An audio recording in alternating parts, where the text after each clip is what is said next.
Goddag, jeg hedder Søren Skensved, og jeg er leder af Dansk Misbrugsbehandling. Jeg vil her gerne fortælle om forskellige muligheder at finansiere alkoholbehandling på. Mange betaler selvfølgelig for deres behandling selv, men en stor del af vores deltagere er dækket af en sundhedsforsikring. Dansk Misbrugsbehandling har aftaler med samtlige udbydere af sundhedsforsikringer i Danmark, så er du dækket af en sådan, finansierer den din behandling. Jeg vil her gerne gøre opmærksom på, at brugen af din sundhedsforsikring er fortrolig. Det vil sige, at din arbejdsplads får ikke noget at vide, selv om du benytter en arbejdsgiverbetalt sundhedsforsikring til at finansiere din alkoholbehandling.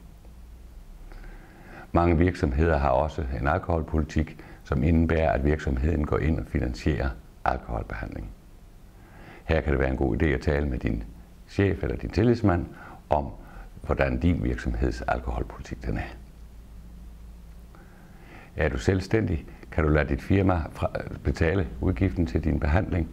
Det er fuldt fradragsberettiget, således at du ikke selv bliver beskattet af beløbet. Har du spørgsmål til finansiering af din behandling eller til behandling i øvrigt, er du altid velkommen til at ringe på 70 10 03 03. Vi svarer alle ugens 7 dage fra kl. 8 til kl. 22. Tak fordi du så med.